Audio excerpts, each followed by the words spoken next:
Welcome to the Waiting List podcast. Tell us a story. It's like many things you start building from scratch. And then I'm like, wait, I really do like watches because You've seen so many watches that makes you excited. I think I really do like watches. Yeah. I think it's a great way to see if you are a watch enthusiast. Welcome back to another episode of the Waiting List podcast. I am very comfortably sandwiched between my two friends, Dan and Jacqueline. And today we welcome back Adrian from Bark and Jack. And Adrian, you are in unprecedented territory. Do you know why? No. No, he's like, no, I'm the only guy. I don't care. Yeah, I don't care. I just want this to be over and done with. It's like, well, you could have mentioned After like, after the previous conversation, I'm not sure where this is going to go.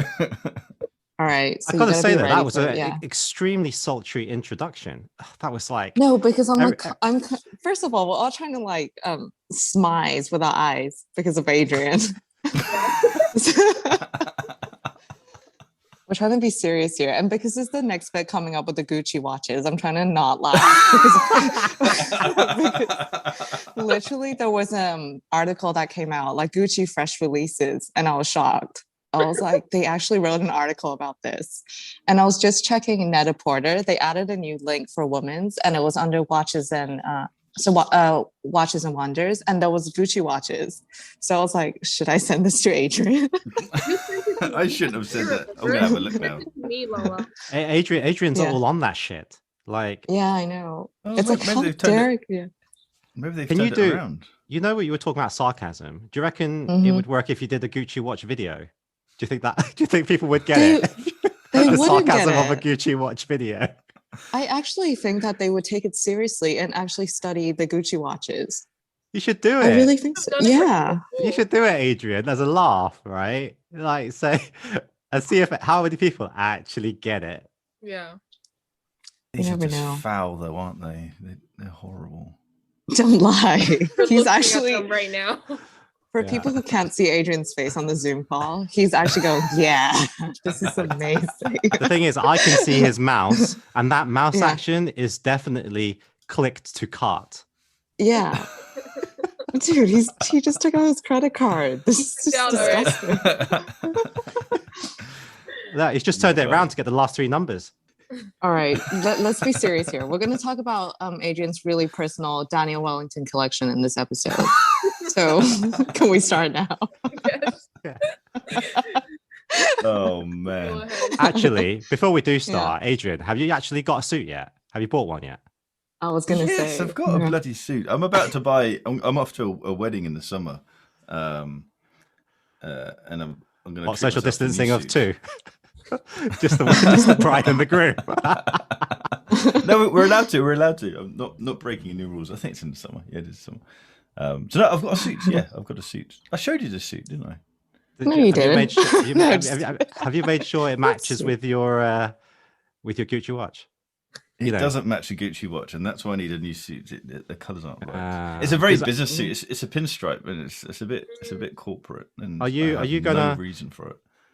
Are you going to wear it with the Gucci, red and green NATO strap? Because you sell straps, right? So have you got one? Got one like I that? do sell straps over at buckandjack.com. Gucci colours. Let's have a look and see what the colours would be like. Did you get one with the bees on it? Yeah, there's a gold one as well, a full gold one. The problem with Gucci, like they've already got a NATO strap. They've got a green and red NATO. The colours just aren't nice colours. That's the problem. Whereas with Hermes, at least, the Hermes orange is a really cool tone. Yeah. But the Gucci Yeah. colours are just a bit crap. Not that good. All right, should we talk about let's go to our first questions. We're actually talking about Avengers. We're not being sarcastic here. What are your thoughts on Marvel collaborating with AP? I've not seen the watch. Yeah. Okay. Sure. Marvel AP watch. But just the from thought the of a offset, brand, the yeah. thought of it sounds a bit weak. I kind of All feel right. like that's collaborations like that are for commercial purposes, and they're good to drive sales. And when people do that, for example, if Omega do it, it's kind of understandable. They aren't a luxury brand; they're a premium brand, and it's it's kind of a mutual thing. For example, James Bond, Omega, there's a mutual level there. Whereas Marvel and AP, I don't feel like there isn't a mutual thing there. AP aren't benefiting from the Marvel branding. So I don't think that makes, regardless of what they look like, I don't think it makes sense. Unless the watch is amazing, which I'm just about to It's know. not out What are yet. your Oh, they're not just showing. tomorrow, right? Saturday. What you're saying is there's a big disparity between the brand equity of AP and how you see Marvel. Or we wouldn't even say disparity would be unfair to Marvel because Marvel has great branding. But in terms of brand positioning, they're slightly not perhaps vertical. Is that what you mean? And I kind of guess it'd be similar to AP doing a collaboration with VW. It's within the car world, VW is very much a respected brand, and they make great products. They have legendary products, but they aren't on the same wavelength, are they? VW isn't of the same class as AP, and I don't see Marvel as being anything to do with luxury. But my kids are obsessed with Marvel. Go on. Do you know what the average age of AP's client is? Do you know? Have a guess. No. Because I think I know. I think Long knows as well. But what do you think? Based on the price, I can only assume it's 40 upwards. Okay. It's actually 27.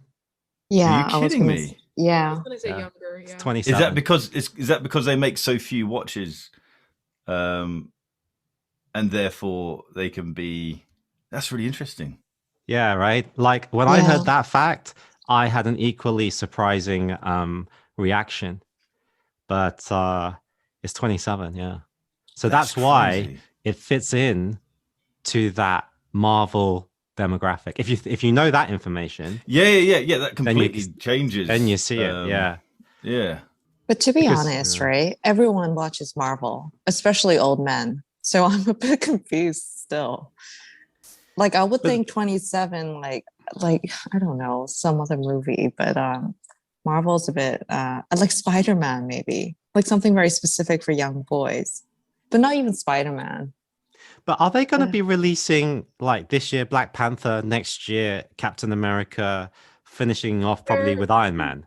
They're releasing Black Widow this year. So the joke in Singapore, anyways, is that they're just saying this is your marketing budget this year, and this is the only actor you can afford out of the Marvel characters.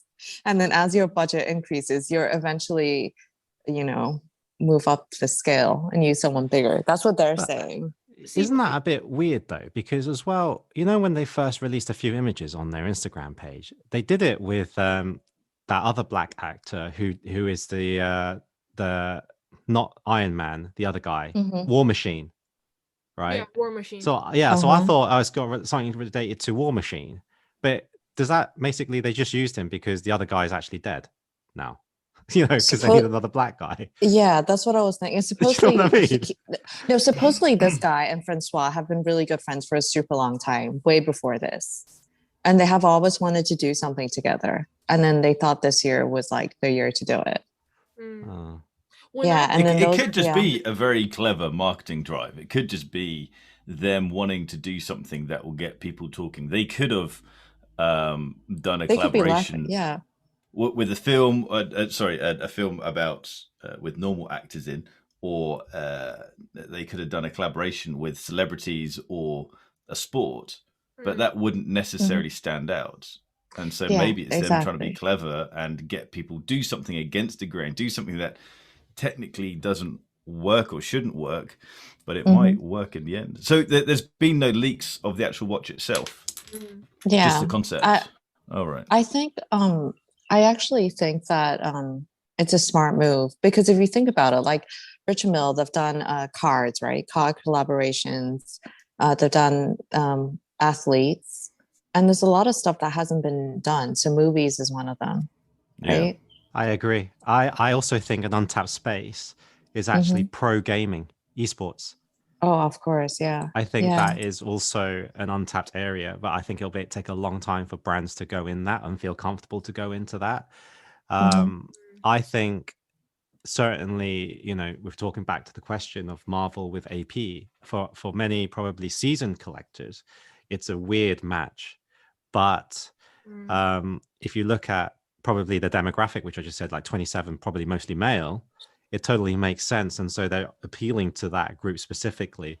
And I think, Long, you're also aware, AP also withdrew their sponsorship, because Adrian was just talking about sports events, from the QE2 horse racing in Hong Kong, right? Oh, that I didn't know. Yeah, wow. I don't think that Why? they're not sponsoring that anymore. So Okay. that would take it away from more traditional style, old money marketing to more new generation targeted marketing. Yeah. I heard Patek talking on a podcast, and the message that was being shared came across as very aimed at old money. It came across very snooty, and really uninviting to someone like myself who might aspire to have a watch of that level. And what AP is doing is essentially the complete opposite. So whereas this Patek message was kind of aiming towards older generations, this is very much aiming to the lower generations. And what you just said about 27, that's a shockingly young age to be able to afford a watch like this. At that price, this is then pushing further into that idea. And just like what Apple do, Apple market their products to the younger generation so that when they get to the position of being able to afford them, it's kind of imprinted on their mind that Apple is the way to go. So maybe this is just a very smart move of Marvel to kind of just push further down into the younger generations. But also, like, it's a collaboration, right? It's not even like a limited series that they're just gonna. This is limited. This one, 500. it's limited It to. is limited. So what I mean is, Yeah. it's a collaboration, but it's a collaboration done in a limited series with AP. Oh, it's not gonna be doing. It's not gonna be like that every year. So if it works, like all the best for them. If it doesn't, it could be just like a thing that we tried out and it doesn't really hurt anyone. But like what I was thinking about was, how we were talking about the median age for AP consumers. I was thinking, when I first heard about this, I was like, the first thing that popped into my mind was Robert Downey Jr. and her work. Like when we're talking about Avengers and watches, that's the first thing that would pop into my mind, because I think Robert Downey Jr. is like, he's a really big watch dude, and he did like a GQ talking watches and whatever, and then he auctioned his like work off. He actually wore an Iron Man. Like that's what I thought about. And then going back to this act, I forget his name, but like him and being longtime friends with Francois and whatever. But then I'm not like a big Avengers fan, so don't like hate me on this if I say this, but like is War Machine like really like considered like a main character even in Marvel compared to the other characters? Like would we say I don't see I'm exactly on the same boat as you. I love Marvel, but not to that point. I understand like who's the most important. I can name the characters by the actors. So don't be offended when people listening are listening to this, but in my perception, like I wouldn't even rank him in the top 10 because there are just so many characters in the Marvel universe. Well, hang on. This collab's not with War Machine. It's with Black Panther. But he's the person that's on the website, right? Like he's the. I think so. He is. Yeah, I'm looking at it now. Yeah, it talks First of all, Machine, his name is Don Cheadle, right? Don. Yeah, that's right. Don Cheadle. Yeah, okay. That's right. See, it's amazing we don't even know his name.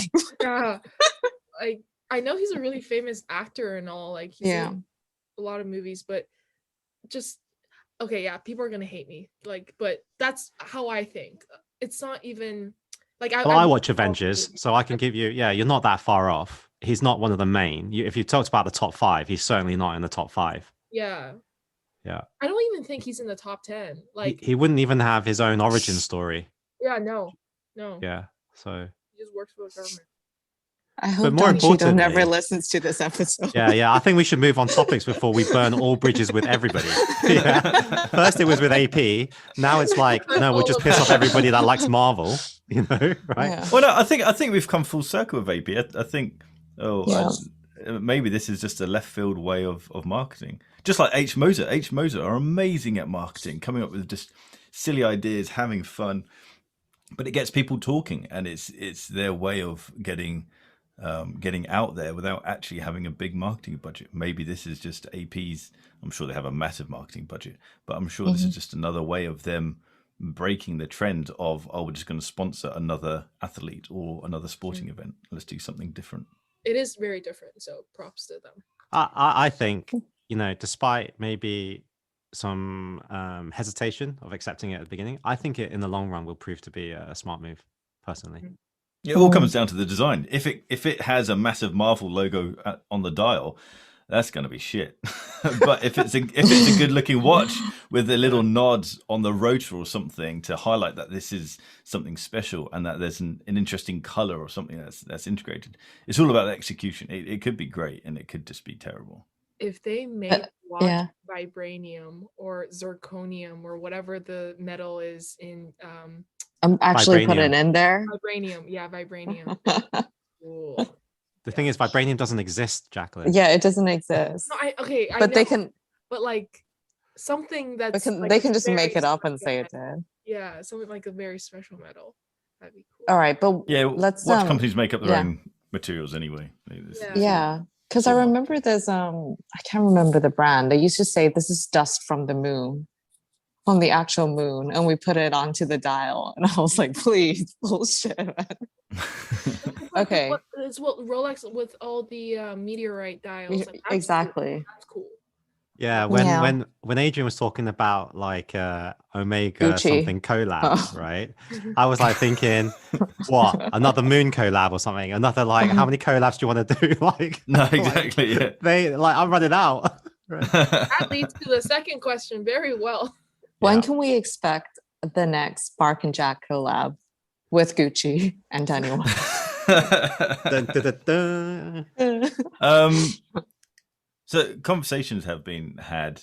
The problem with collabs is it's and with my kind of model of blogging or journalism is I do play on the fact that I'm completely independent. I don't take money from watch companies. The problem is that with the bigger projects that I want to do, that requires money, and there is an element of why don't I make money? Why don't I do that? And the challenge around collabs is there's no denying that there's a connection between Bark and Jack and a watch company.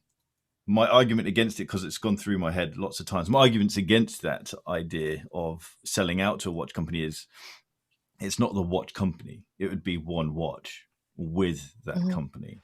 So it'd still allow me to have freedom to say what I want.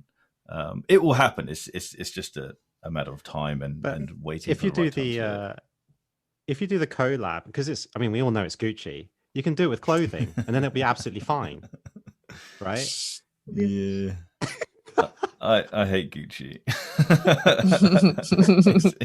it's such a faux luxury brand. That's the guy who's wearing a Gucci shirt right now. I didn't think you could see that logo. I was going to ask Adrian, like you said something just now, which I didn't quite understand, which was, what do you mean, like do one watch? Isn't that like a unique piece then?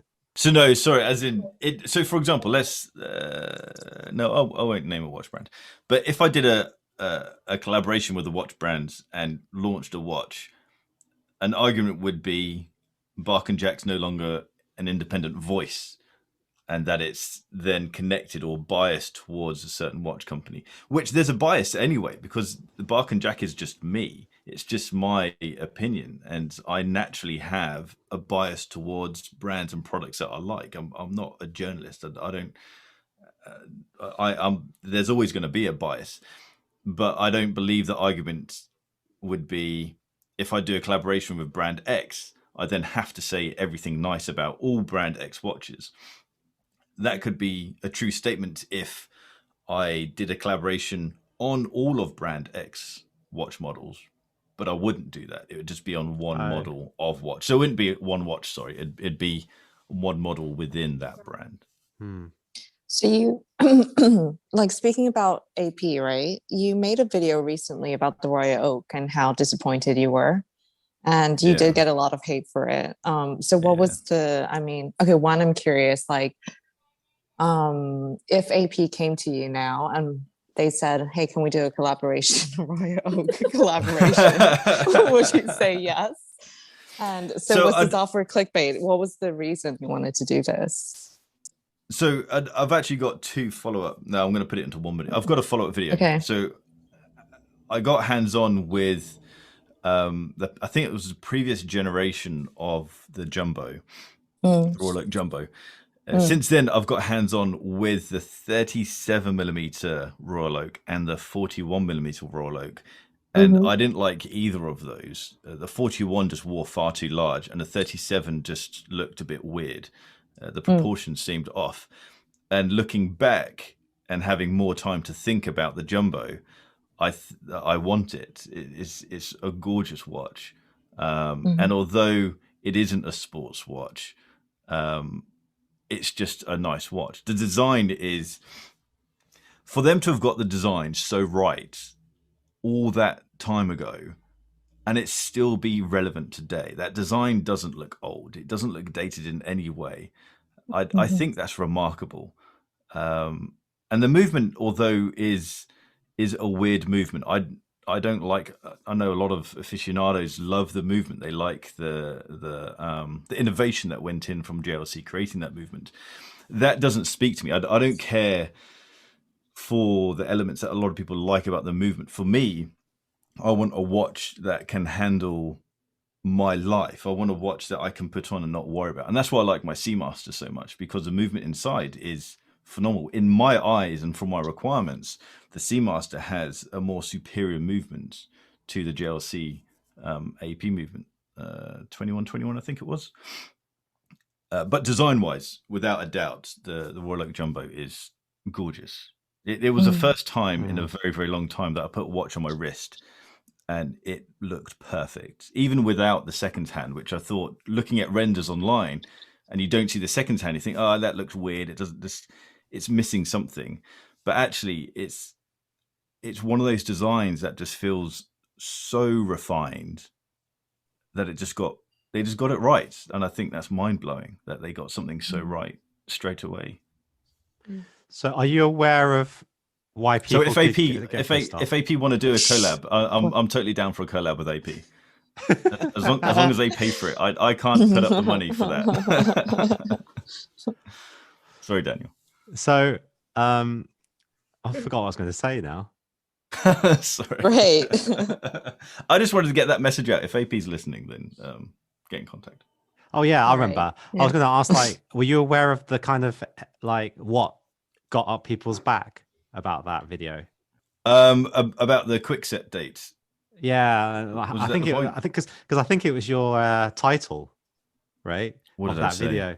It's something like, this is like the most disappointing thing or something like that. And then yeah, disappointed with this Grail watch. Yeah. Yeah. Well, that's and I think it's no longer a Grail watch of mine. It doesn't.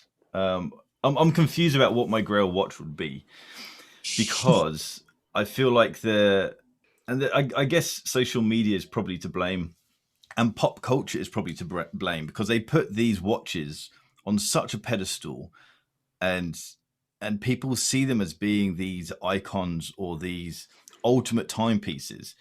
And I just don't think that's we're all different. All of our ideas on what we want in a watch is completely different. And I can absolutely see why people would love a Royal Oak or love a Nautilus.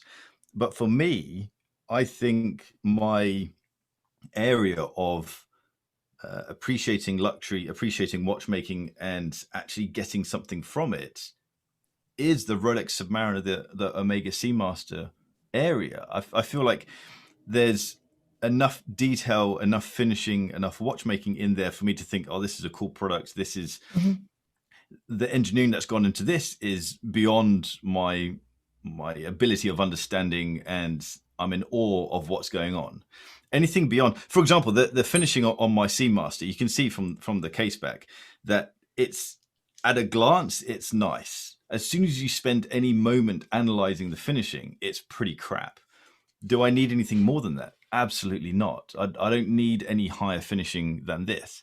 The performance of the Seamaster is far more important for me. And I feel like a lot of people, myself included, misjudge or misunderstand what these Holy Trinity watches are about. There's more to it than the actual performance. Patek watches aren't necessarily accurate watches compared to that of Omega or Rolex, but there's other elements that go into their watches that people appreciate. The design, the finesse of the finishing that's done on them. But for me and what I want from a watch, that's not all that important. The finishing of the watch isn't necessarily important. It's the end result of its performance for me, which is the important. Because you're kind of like an active kind of guy, so you probably fully embody the full tool watch vibe.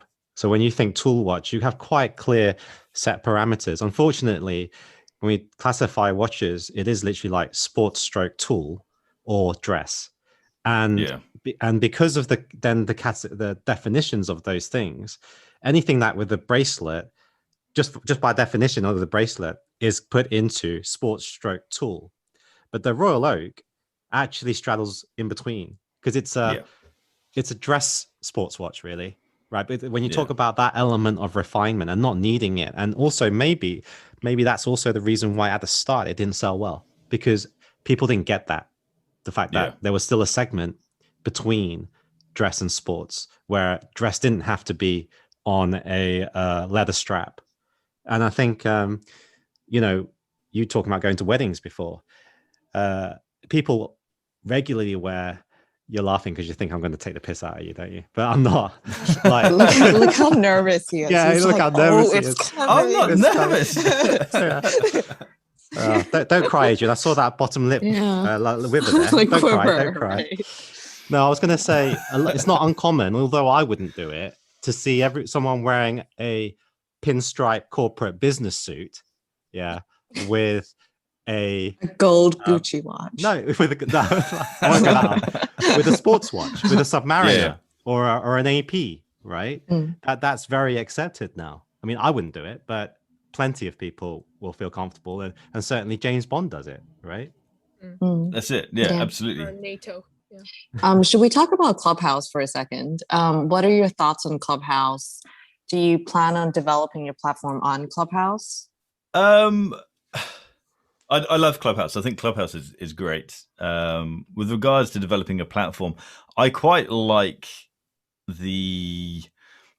being me on Clubhouse, as opposed to Bark and Jack, and that's why my account is named after me as opposed to Bark. I do have a Bark and Jack group because it's a social media platform that's growing very quickly, and as I work in the social media area, it'd be silly for me not to get into that. But I really enjoy joining rooms just as me and just talking as me. And so I love that. And I love how it's, especially in lockdown and with COVID, I love how it's kind of allowing people to socialize, or I certainly see it as a way of socializing, talking watches with people in real time. It's essentially a podcast, but just more inclusive and more interactive.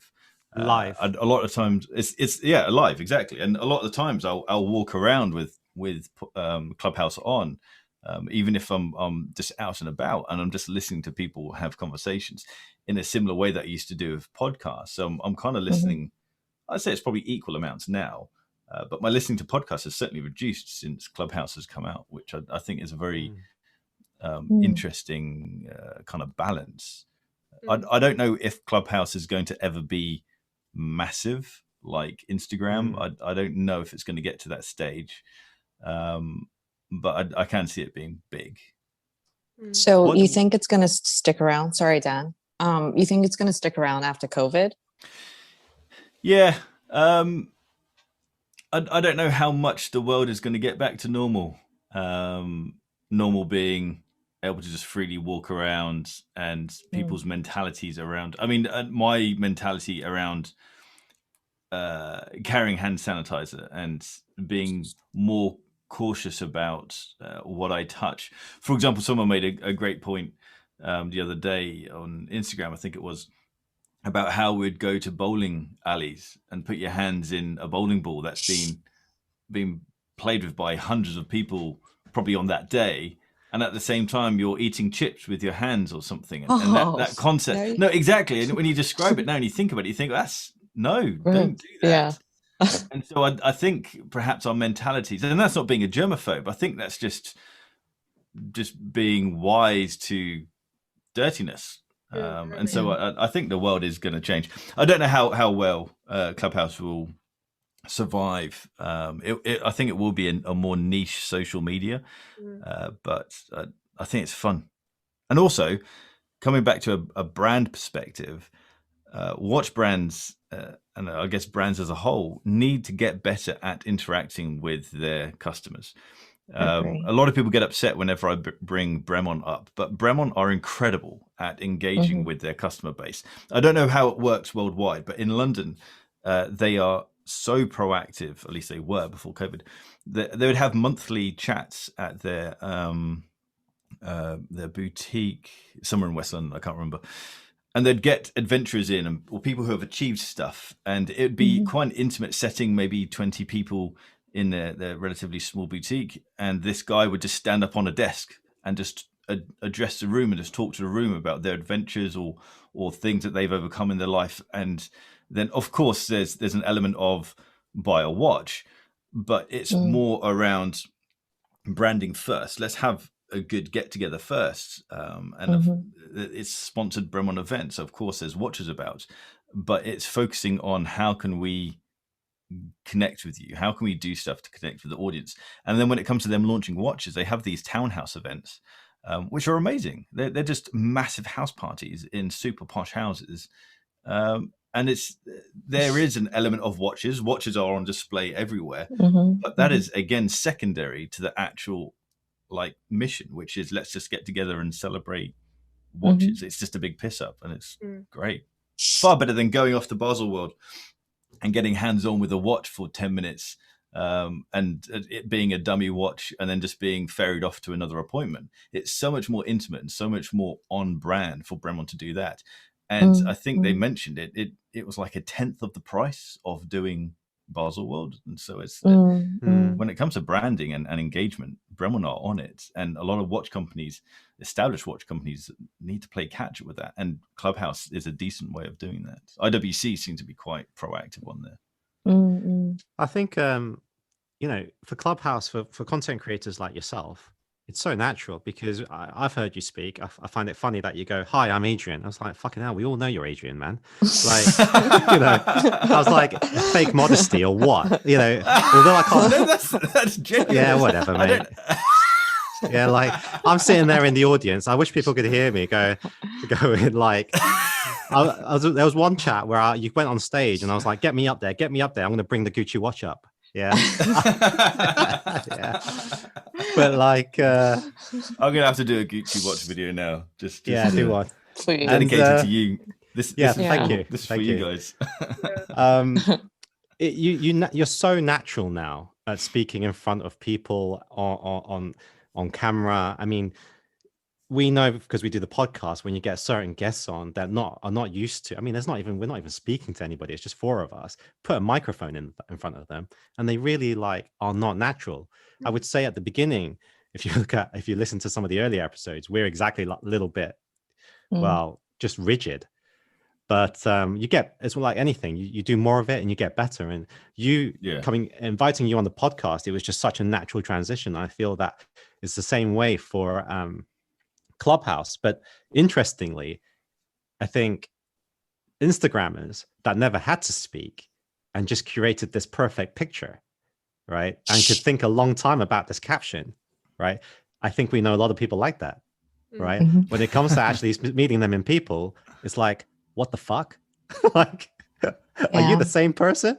Like, and I Yeah. don't think it's kind of like very eye-opening when you think, oh my God, I didn't expect him to sound like that, which is okay. Mm. Two is like, oh, he's so different to how he was building that perception up Yeah. on Instagram. Mhm, And it can mhm. be very also dangerous because that can affect you. Everybody's actually their personal brand on Instagram, right? I don't care what you say, Yeah. you are, right? And that can be quickly just demolished by just speaking on Clubhouse. Yeah. And likewise, brands have, like you said, quickly adopted that platform. I wasn't there for one of the chats, but I heard Vacheron got a roasting like from one of the collectors because they didn't prepare. And my understanding of the watch people on Clubhouse right now they are fucking knowledgeable. They are way up sky high with their experience, and they will properly call you out. And that's what I like. And I've been in quite a few rooms where these guys aren't journalists. Their business isn't a lot of people who are outspoken. It's not their business to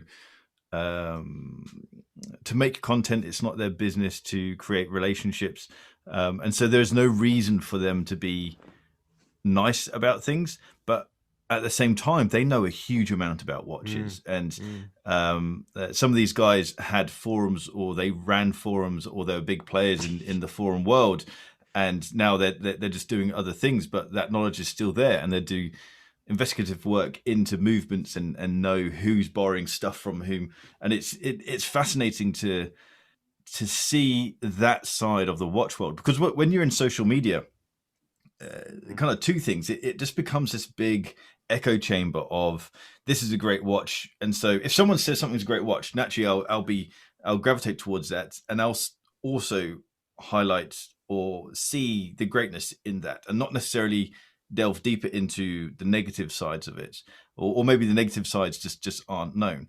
But there's another element to it, and that's speed. When you're social media, you have to be quick with your content, otherwise you're not going to get the high rankings. And that's why as soon as Rolex launched the 36mm Explorer, I had to get on that. I wanted to be high in the rankings for that content, and so I just had to create a video. I did very little research into the watch. I don't know much about the movement, banking on the fact that the movement is previously used. Don't know much about the case. I'm banking on the fact that the case is probably the OP case. I could be very wrong. They could have adjusted the movement slightly, used the same base caliber as before, or used a similar case, but actually they've adjusted a few things. I don't know. I did very little research into that, and I could have just made completely incorrect content. Whereas these guys, these older guys on Clubhouse, they aren't interested in getting the hits. They're interested in getting things right. And so one of them was talking about spending a couple of months. I can't remember what the topic was, but they're researching a certain movement and spending months over. Oh, shit, that's well done. It's so refreshing to hear the dedication to the information as opposed to dedication to the hits and the views, which is a really refreshing way, and kind of made me want to take more time over the content that I create.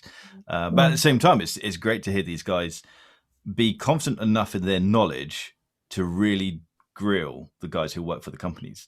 And then it becomes, it can just be a car crash. Just like when, was it Omega? When the PR guy tried to go on Instagram, did an Instagram live, and it was horrible. It completely destroyed any credibility.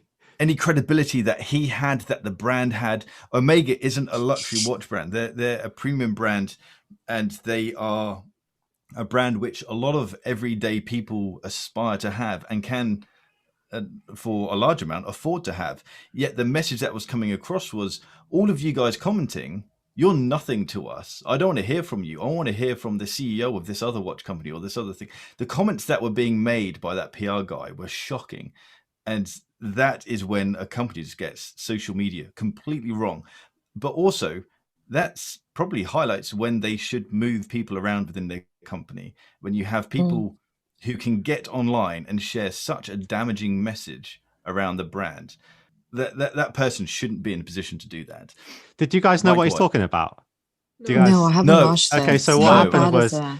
so they did an Instagram live, and so you had this gentleman probably he was older than us, right? He that's being polite. And then he was trying to fiddle around with trying to get it to work, but it was recording, so it was already on. Yeah. So it's already on. So he's trying to figure it out. And he was trying to get the other person on so that he could talk to them and invite him on, right? But you could tell he didn't really have a clue what he was doing. And then obviously, because it's Omega, the comments kept coming in, right? And he literally said, "Can you guys shut up? Can you guys shut up? Because I need to." Yeah. What? He said, "If you're not the CEO of a watch company, then please stop commenting." Yeah. If you're, my God. So that I can invite him in. Yeah. Yeah, and he said, "Guys, if you're not aware, I'm talking on a very important account. This is Omega, and this is a very prestigious account. So I'm not here to mess about." And it was so cringeworthy, and it kind of got to the point where you just said, "Dude, you're Omega. This isn't Patek. You want Roger Smith. You want Omega. Get back in. If you're trying to put your audience in a box, you get back in your box, because this." What are you talking about? You are destroying any connection that you have with your audience by what you're saying. And don't get angry at the audience because of your inability to use the tool that you're trying to use. This is your fault. And it was horrible. It was a perfect case study of what not to do when you're trying to engage with people. But so what happened? Yeah. If anybody's going to use their main account to do a live stream, you would think that their social media team will be helping this poor gentleman out and preventing this kind of thing from happening. I thought it was a joke. Breakdown. I thought it was a joke. Dude, he's But it's interesting, that message obviously resonated with you, Adrian, because you went and bought yourself an Omega. Right. I loved the elitist message that he was sharing. I mean, I guess I'm a CEO, so I guess I fit into that category. No. He wants to hear from CEOs. No, you are a white man CEO.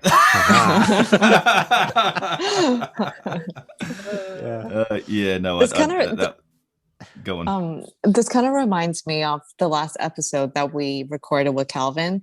And we were talking about call centers, and he was saying that the people who actually connect with the customers are actually the most important people. So in this case, it would be actually like the salespeople in the actual boutique, right?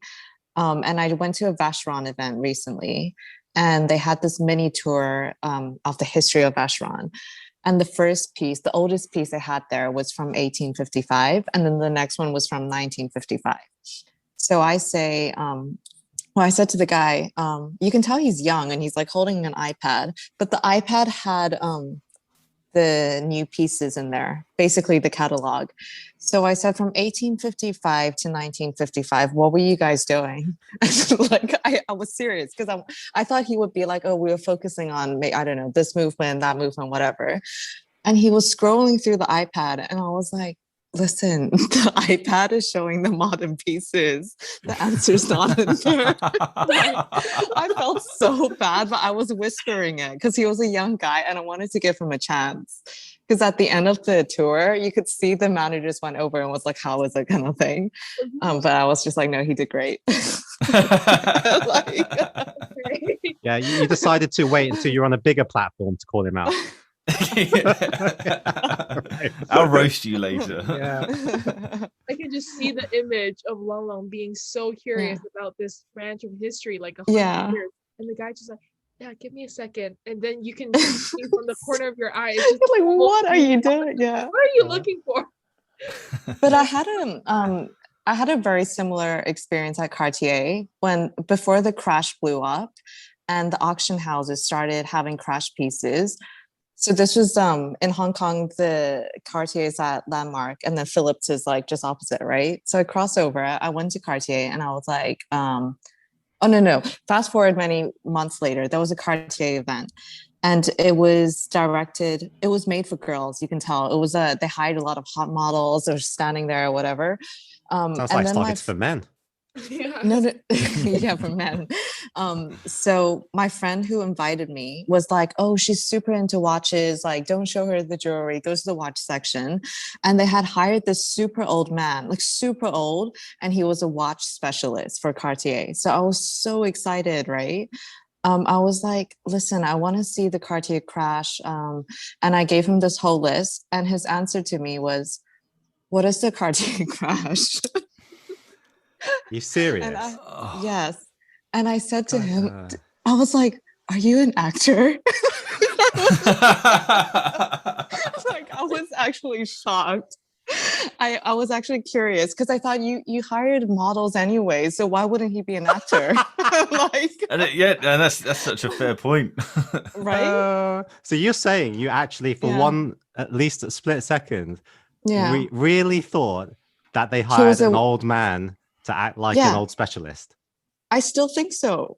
It would make sense. It makes sense. Yeah, it makes sense. They probably never predicted anyone was going to go to him. Honestly, he was really old, like really, really old. Right. Was he on Caucasian? No, that's when so that was when I was like, I think the budgeting, they used up all the budget on white people. So they're like, you Asian, that old Asian guy. Oh, this All right, episode's back to- such a yeah. roast, man. I know. This episode's so bad. It's All such right, a we're bad gonna roast. We're gonna release this in 2023. Yeah. When we've Um, made our speaking- 500 yeah. million. Yep. Yeah. Rupiah. Okay, so podcast, right? Adrian, you mentioned you had a podcast. Then when is it actually going to get launched? Yeah, exactly. Yeah, I'm Yeah. waiting to be invited. Are you deliberately not putting episodes because you don't want to invite me? Yeah. Well, I've recorded pretty much everyone else in the watch scene. I mean, Lung Lung's episode was great. Yeah, it was I just- amazing. yeah, I mean, we had some Yeah. really good points going. Quite a big roast as well, but Yeah. no, I listen to podcasts. I like podcasts, but for me, I don't no know. friends. I just feel like there's and I don't have any friends, so it's I have this annoying thing where if I Got no friends. if I try something and it works, then I kind of feel like that's done. And so I launched a couple of podcast episodes. They were very successful, and then that was it. I kind of feel like, well, what else is there for me to learn from a technical standpoint? I can do audio, Oh, I can do editing. With video, I'm always pushing. There's so much to learn with video, editing techniques, lighting. The technical side is so incredibly deep, and I enjoy that process of learning, analyzing what I do, and then adapting it for next time. With podcasting, I guess I could work better at my interview techniques, be more inquisitive with other people, and then also one thing that I hate is organization. If someone could say, Adrian, I've organized a podcast between you and so you just need to turn the camera on or turn the microphone on at this time on this date, then fine, let's do it. But I'm not good at organizing. And so Okay. that element really puts me off. No doubt there will be a podcast done. Commercially, it makes complete sense. It's just another project. And I enjoy making videos more than editing podcasts. So I guess that's what it comes down to. And also I make money Alright. from videos. So So speaking about COVID and all these brands going digital, and then now with Shanghai, you have Watches and Wonders, right? Do you think the brands are doing a good job, both digitally and then with Watches and Wonders in Shanghai this time? I'm going to say yes, because of what I've seen, but I used to try and be journalistic with Bark and Jack. I used to try and cover everything, but I'm very picky about what I cover. And so my coverage of things like this is very selfish. If a watch looks good and I'm interested in it, then I'll cover it, as opposed to I'm going to provide a useful service for the watch community and cover everything. I'm just very selfish with it. So I've engaged with, I've got a call with Tudor later on today. I've engaged with IWC. I've got a call with Tudor, with Rolex on Monday. and I've seen Oris. So the people who have seen, who else have I seen? I've seen someone else. The people who I've seen have been good. IWC was great. I had a group presentation of what they're doing with Chris, and his presentation was really very, very good. He came across as, and maybe this is why they're doing well on Clubhouse, he came across as a genuine watch person and someone who's very approachable. He's the CEO of a big watch company, but he's able to engage with everyone and adapt his communication style. He's just a welcoming person, and so that worked out well. I then had a one-on-one call with Chris from IWC, and it was just a very relaxed chat. So I think those companies are doing well. I've tried to engage with Omega. They haven't got back to me, so they can do one. Tudor have been good, but I think the problem with Tudor and Rolex is that they're such big brands. They're so powerful that they can call the shots on how things work. And so if Omega, no, I won't make that comment. You want to leave that door open still slightly. Yeah. I'll leave that door open. How's it going with Daniel Wellington though? Yeah, they've been really supportive. They've sent me their whole brand new collection. That's great. Have they actually launched? It'd be amazing if they did like if they launched watches during Watches and Wonders. Shut up as if you don't know. How many orders have you put down? Daniel, you've probably put like 5 down. I'm not making that much money. I can't afford Daniel Wellington. You Google Daniel Wellington and Cartier comes up. They're just crap, aren't they? No. You know, when you're talking about, you've lost your kind of grail now.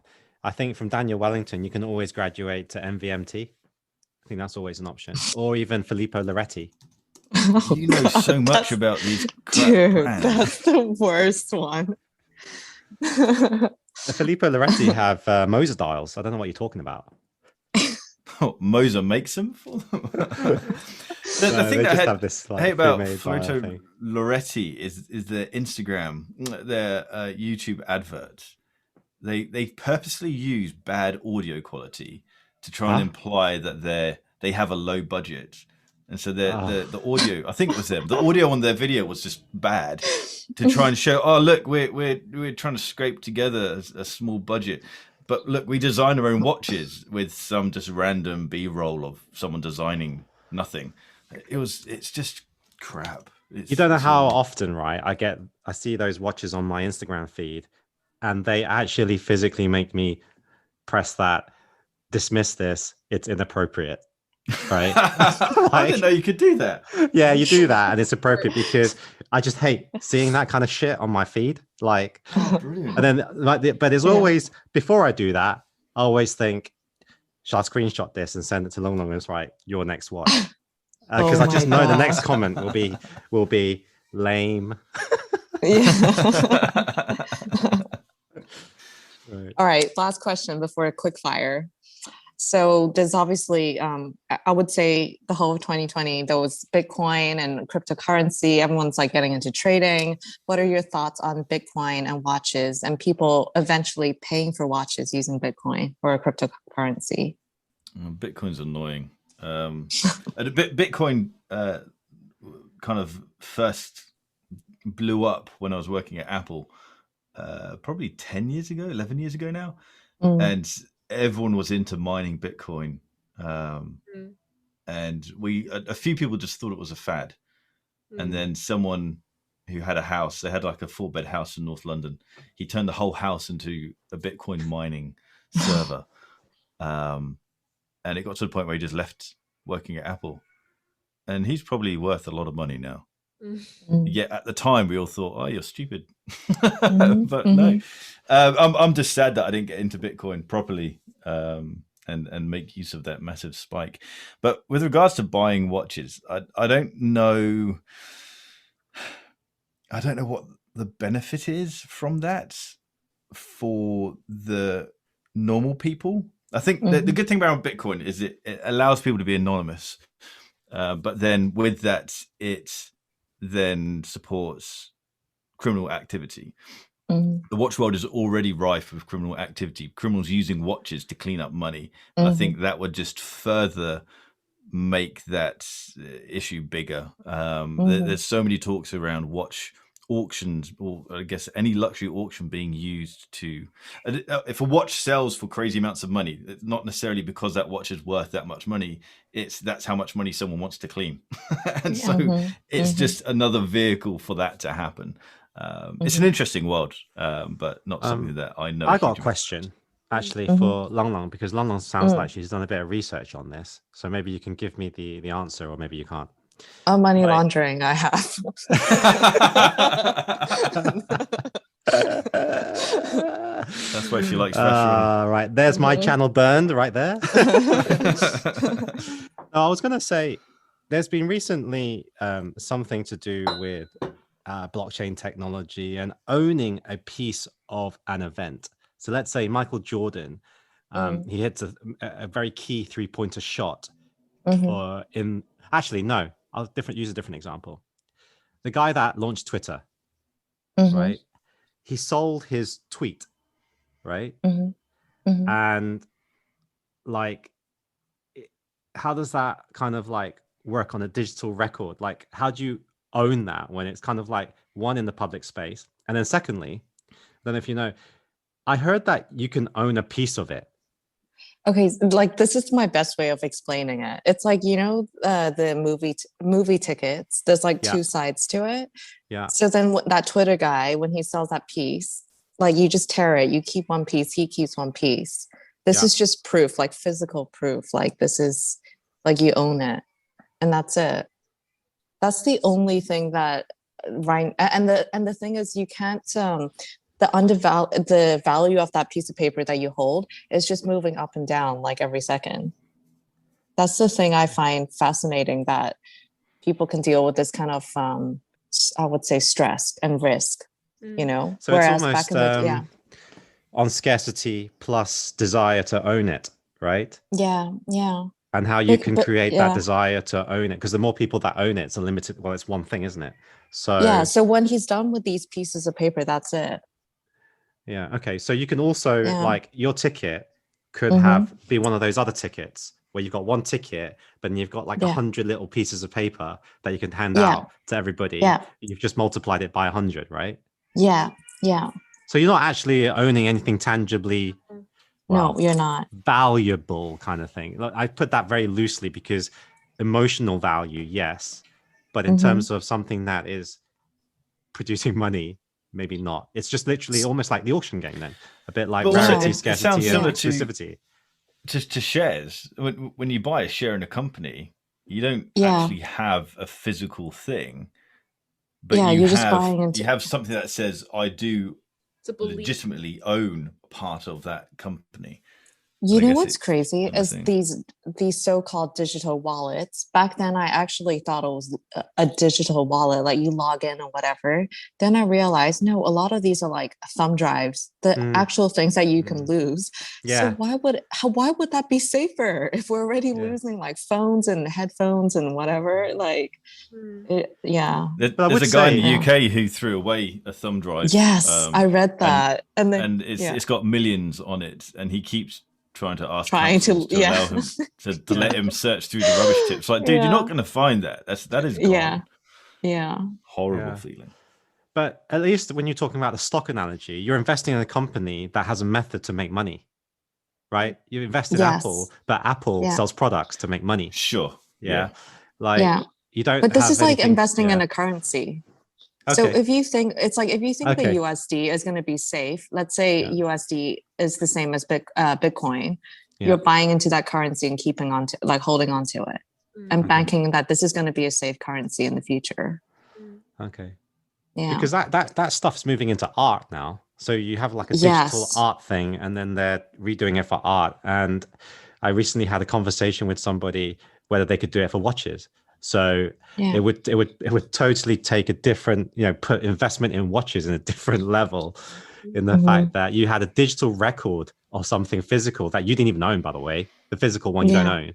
And then you split it between X amount and make it even more exclusive to own that piece. So you could own the digital record of an RM35 and play on the speculation of that piece. That's just messed up, isn't it? It's so weird. I find it so warped because I'm Yeah. just like, what is the point of living when it used to be so simple? You have money, you save up, you go into the store, you buy what you like, you wear it at the end. Yeah. And I was telling someone recently that for me, like this whole watch game and bundling and everything, in one word, like I feel like it's so unrefined. It's so trashy the way it's being done now. It's just whoever has more money to either pay a premium or to bundle, and then to show off and say that, hey, I have this amount of money to buy a rubbish piece to get that piece. There's Yeah. something about it I find it's just Upsetting. not fun anymore. That's Yeah, why- I wholly totally agree. How I feel like it's just lost class, right? It's not classy anymore. What do you think, Jack? Well, what I was saying, like that's why knowledge is so important. It's like when you're in this community where a lot of people are buying pieces to show off or as status symbols, even though they're all status symbols in some way because we don't need them. That's why, like, looking past that, and you have to find your group of people, because people genuinely enjoy doing that. Some people, like, they derive joy from showing off, from showing to the world that they're the first to get whatever piece that everyone wants. But it's kind of like it's like a turn on for them. But then for people like us, where it's not really our thing, but it's still very much present in the community, it's not something that we can change, then it's really up to us to find our group of people and know what we're looking for and what gives us joy. But we can't just refute that, because it's not going to go away. I'm even gonna say, if not, like, more and more people are gonna fall into that category as watches become a bigger not commodity, but like a bigger thing in society, like a trend, which is already happening. So and it's crazy. I already am seeing that changing, like, within the past a year and a half, 2 years. So I don't know what it used to be like, but just from 2019 even to now, it's kind of different. It's very different. Yeah. Daniel, I like that point about class. It's beautifully ironic how people want to show off their wealth or buy these expensive things at inflated rates. I guess trying to look classy, but it has this beautifully ironic way of being very unclassy. Yeah, it's vulgar. Yeah, exactly. Should we move on to quickfire? Yes. Ready? All right. These questions are not that bad. What is the habit that you started in COVID that will retain after COVID? Don't know. I guess I'm in a don't know. Will you start shaving? No. Do you not like it? I want it to be longer, but I know my wife something doesn't that like it. I know something that you will retain after, So- like, your balding hair. Yeah. That's still going to continue after COVID. That started way before COVID. The good thing about COVID is I can get away with not having my hair cut, and so then I can kid myself that the thinning and balding. Can I ask, because you are a presenter on YouTube, right, and you do have an appearance there, if you do go balding, will you consider implants? Well, actually, you're balding, so are you going to put the implants in? Yeah, me and a friend who's also actually, funnily enough, What, a friend down the corner is going to put your implants in? No, we're going to do it together. We're looking at the cost. I'm nice getting my bromance teeth done, and I'm going to get my hair done. It depends on what kind of balding Adrian goes through. You know those, like, ring balding? Then you go to the barber and they actually attach, like, a wig and they glue it. I've seen that. And you can manage it as your own hair. No, the problem with the implants is you gotta shave. You actually have to shave whichever bit you're implanting. Say here, right? Yes, yeah. And then, so for like a few months at least, right, until your hair grows out, you have to deal with the Baby hair.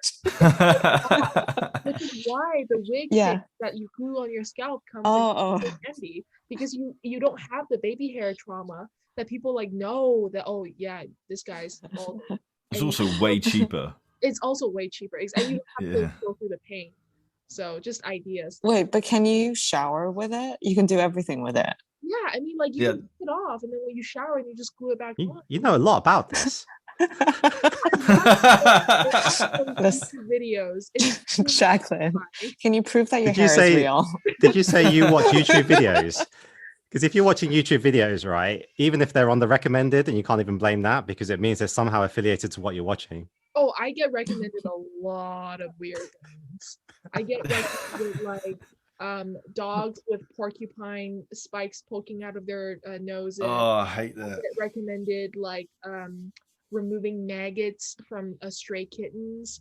I get What are you like, watching? You weirdo. oh, it's really satisfying. You watch these like people with tweezers pull out the nuggets and then Yeah, I went through a phase of watching that stuff. You can like dogs with like bot flies and stuff like that. Happens around like 3 a.m. in the morning, and then you scroll through the comment section. I found myself watching this lady doing ASMR mukbang, which is another reason why I laughed really hard at the beginning of the video because Lala was drinking her coffee or something. And Yeah. Oh, you could hear it? And it just reminded me of that ASMR video. But I was watching this lady eating like, I forget, was it like aloe vera or something?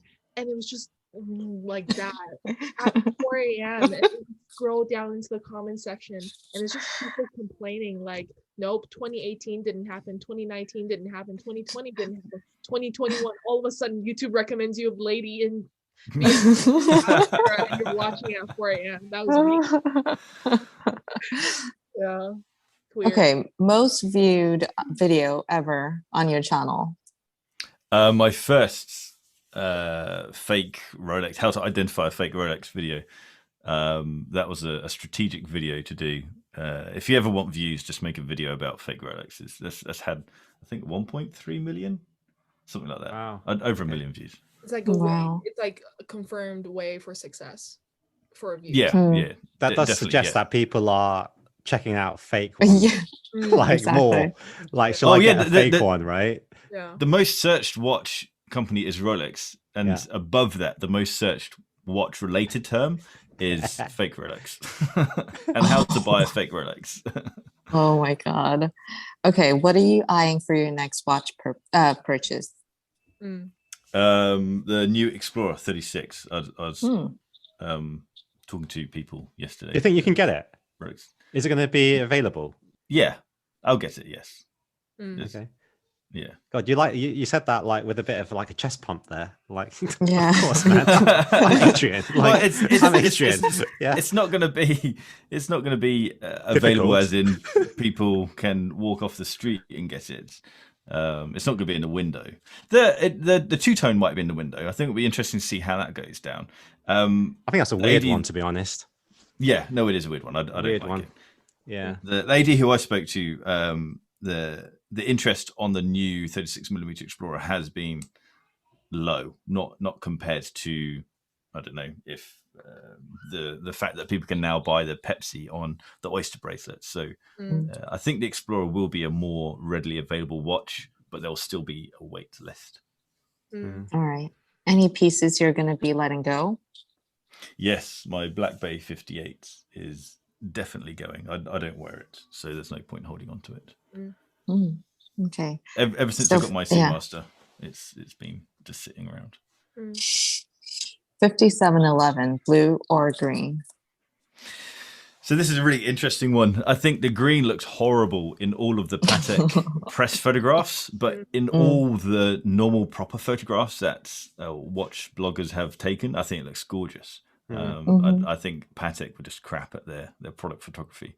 And their renders of the watch just makes it look dirty and crap. Yeah. But the real life photographs, it looks great. I love it. It's got I kind of a lot definitely more of a slate green, Grayish, isn't it? yeah. Yeah. Yeah. Yeah, My favorite color. yeah. Yeah, it is actually, isn't it? No, I'm telling you, when I picked up that date, I was like, olive is gonna be a big color. That's why I painted my room olive, like at the beginning. I was like, I'm The like, thing with that color is, I was telling Jack, to her it's like olive, but to many people like in England, it's the color of duck shit, yeah. right? You're Yeah. so right. Yellow, green. I am so right. Like if you ever are next to a river and there's ducks coming in, there was a lot of that color around. Go to Hyde Park. Yeah, you're right. Yeah, but I thought the paddock, I don't know what went on into their mind by picking the green, but frankly all the companies are doing this green, so I don't know what's happening, but specifically with the 5711, because it's it came from the 3700 and 3800, when the blue patinates, it actually Patinas. yeah, patinas, whatever, it turns green, and that makes some of those more valuable right. than the normal blue dials. So I don't know if that is what they're doing, because the green dial 3700 or 3800 are very sought after, and demand a premium when they do turn into green. So I don't know, but that was really interesting to see. They're all Just following before- Rolex. They're all following Rolex's Rolex is Kermit also and Hulk. yeah, like the Hulk, and also when the Rolex released the olive dates, Mm. rose gold and the white Yeah. gold platinum, and now they're doing that in the 36 date just, I think, with the leaves and whatever. Oh yeah, the pattern. Yeah. Yeah. all green. Yeah. Right, just before we finish this, I want to ask everybody just quickly, very quickly, because we run over now. What's their been most impressive watch they've seen at Watches and Wonders so far, released so far? Just quickly. So we'll start off with maybe Adrian. Having a quick look through. Okay, Jacqueline. I say I have two. So one is, I haven't seen it in real life though, Vacheron, the skeleton perpetual. I think that looks amazing, white gold.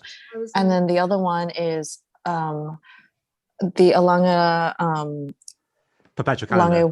Lange 1 aventurine dial. Oh, okay. Stars. Yes, I think that's amazing. And that's it. Yeah. Yeah. I was gonna say the Vacheron the Vacheron perpetual with the bracelet and the blue subdials. Yeah.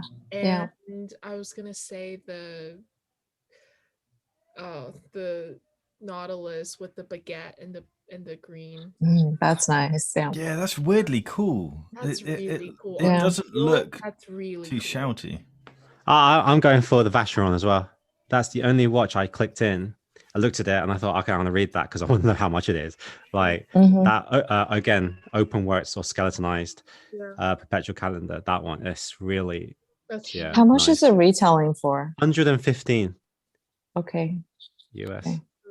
Yeah. Pocket So change. it's on par with, I think, AP, maybe. No. Lower. Yeah, it's still lower. Yeah. Okay. That's So yeah, maybe a good value proposition since you can't get the AP one anyway. Yeah. Unless you're Adrian. Yeah. Yeah. Can we quote you, Adrian? Yeah. We can. He said yes. Yeah. We quote you, Adrian. I'm Adrian. Different. Why do you look different?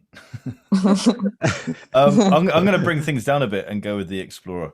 Not just because I like the Explorer, but I like the fact that watch companies are bringing sizes down in quite a significant way.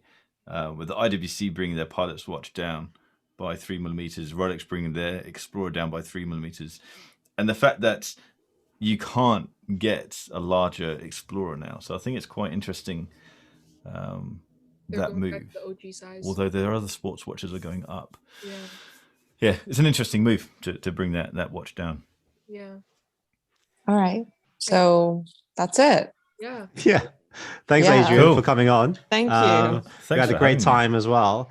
This is a really I'm fun episode. Yeah, I always got to know, say I it. It's think so. Although I enjoy all the guests we have on here, and I do very much so, I think when it comes to interviewing you, maybe because of your background of what you do, it's just so easy. So easy. And I think there's a commonality as well in personality traits and humor. And it just makes it so easy. Yeah. I mean, you might be a bit slower than the rest of us, but it's still kind of. We do very much welcome it. Yeah. And you've got that like British gentlemanly thing that no matter how much I take the piss, it's like still kind of okay. Like you still take it. So you're a good bloke. Gentlemanly or arrogance. I'm not sure. I don't care. But guys, thanks for having me on. It's always good fun catching with you guys. Yeah. So I like your relaxed tone. You don't take things too seriously, and maybe that's why things are easy between us, because neither of us take things too seriously, which is good. Yeah. Okay. All right. See Dan, you want to everybody wrap on the it up? next- Yeah. Yeah. See everybody on the next one. I hope you guys are enjoying Watches and Wonders, and take care. And hopefully we'll be able to travel soon. Thank Bye. you. Bye-bye. Oh, cheers, guys. Thank you for tuning in to the Waiting List podcast. Hit the subscribe button, and the next episode will come straight to your phone as soon as it's ready. Whilst I'm here, please remember to leave a nice review and follow us on Instagram at the Waiting List podcast.